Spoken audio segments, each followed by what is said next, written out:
There's a story doing the rounds this morning. Basically, the government has said that it wants 600,000 heat pumps replacing gas boilers every year by 2028 to help decarbonise the country's home heating. They also want you to basically turn your heating down by around 10 degrees, which is pretty unlikely if you're living in Scotland today, where the temperature could be as low as -7 degrees in some parts, where the snow is actually falling on April the 5th. Dr. Benny, a very good morning to you. Happy Easter. Good morning. Thank you very much for joining us. This is more cobblers, for want of a better scientific word, isn't it? Because, one, people are not going to spend £18,000 to put one of these ridiculous underfloor heating systems in, and they're not going to want to have a house which is not very warm, are they? Well, the proof of the heat pump is in the installation. It is very unlikely that this is going to work for a whole range of reasons. For a start, it will be extremely unpopular because it's so costly. I mean, officials say that you might save £200 a year on heating costs. At current electricity prices, it would only take about 50 years to pay off the investment. Well, this is the thing they don't tell you. It's all very well saving 200 quid, but if you spent 18,000 up front, you're probably going to die of the cold before you actually get to recover your investment. Well, the other big problem for the government's net zero agenda is that people are beginning to realize that they may be sitting on houses they cannot sell anymore, right? Because about 19 million homes in the UK don't have the net zero energy efficiency rating. They would have to spend around somewhere between 20 and 25,000 pounds to make their homes sellable again. So there are lots of things that simply won't work, and if the government try to enforce it, they would almost certainly face a public rebellion. Yes. I mean, the government, as we've been talking about already through the show this morning, are quite keen on ordering us around these days. They quite like the idea. They've got a taste for it, and I think they're going to continue to try and roll out more and more instructional type laws. But I think even they will have a problem making people spend this kind of money. And I mean, it's just not viable, is it? For a start, most people don't have a spare 20,000. Right. And the other problem the government faces as they phase out first coal and now natural gas, electricity prices will continue to rise. And therefore, what you can save today will be an additional cost tomorrow, because as electricity prices rise, the cost of heating your home by electricity rather than natural gas, it will double. So all of this doesn't make sense. It's not going to happen as far as I can see. And the government will back down eventually. Yes.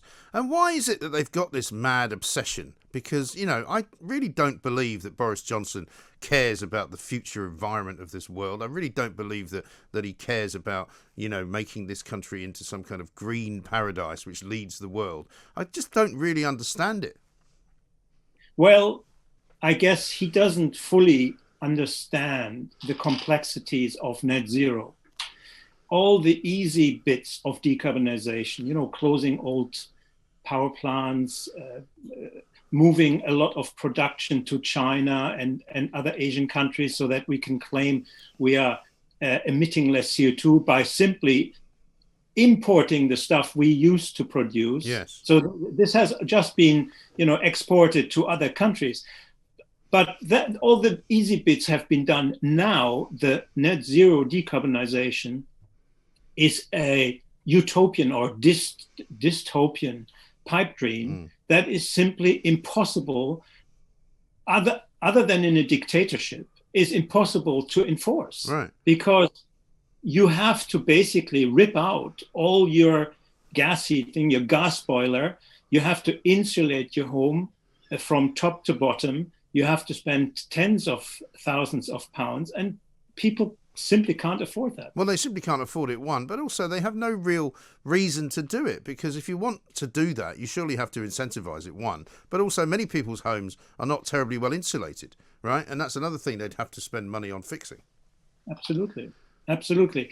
And adding that together, it seems quite obvious to me that up until November with the UN climate summit in Glasgow, if it happens at all. Well, they're now starting to make strange noises about how it's not going to go ahead, aren't they? Well, we don't know, but it would be quite strange if you have all these COVID restrictions and then let 30,000 people from around the world into the country from all parts of the world. Yeah. You know, I know it's all flying in, by the way, to tell us all not to go flying anywhere. If you're green, you're allowed. If you want to save the planet, you're allowed anything. Yeah. As long as all billionaires nowadays are green, right? Of course. Because they show off how good they are. I mean, it is incredible, isn't it? I was looking at a piece on one of your on one of your websites about Joe Biden, because Biden, of course, has gone down the same road, hasn't he? He's decided to come out and declare himself to be in the land of the free, all about being green, when America is probably one of the least green places in the world. And it turns out that quite a lot of states of America are going to push back on that, and they're not going to go along with it. Yeah. Well, the problem the US has, that like Britain, we've become wealthy, a wealthy society on the back of cheap energy. Whether it's coal originally, natural gas and oil. And now we're telling the rest of the world, you can't do that. We've developed, but you can no longer do what we've done over the last 200 years.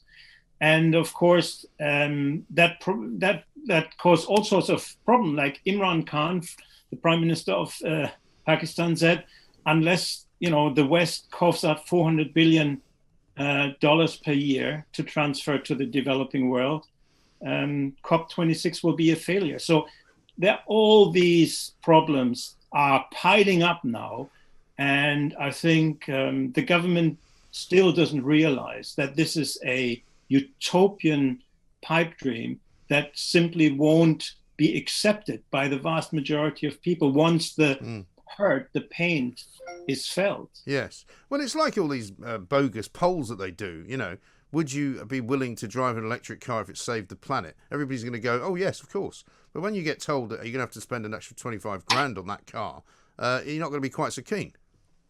Never mind that you can't charge it because you don't actually own your own home, right? Yeah, I mean, it is incredible, isn't it? And I just wonder how far this is going to go before the real people of the world, the real ordinary working people of this world who actually have to live a normal life as opposed to, with their head in the clouds in the back of a limo or the back of a private jet, where they actually just turn around and go, no, enough is enough.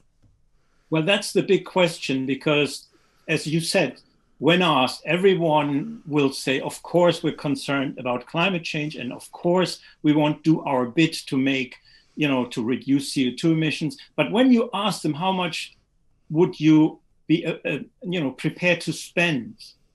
I think they did a survey in the US, and where everyone said they wanted to help and wanted to contribute. And then they were asking, so how much would you be willing to spend per month? Right. And they were saying the maximum is $10. Right.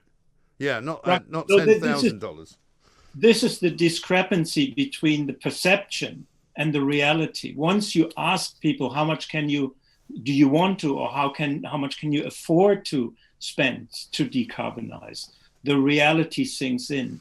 And so this is your question, is when will people realize? I think there's a threshold of pain. People are willing to, we've had energy prices, electricity prices, heating price go up over the last 10, 20 years. There will come a point where people will say enough is enough. We can't do anymore. Yes, and well, sooner rather than later, if I can have anything to do with it. Dr. Benny Peiser, thank you very much indeed, Director of the Global Warming Policy Forum, a very sensible organisation which deals in data, which deals in facts, which deals in real problems that the world has, rather than this kind of pie-in-the-sky nonsense that some of the stuff this government comes out with suggests. The UK is already nearly halfway to meeting its target of reaching net zero emissions by 2050.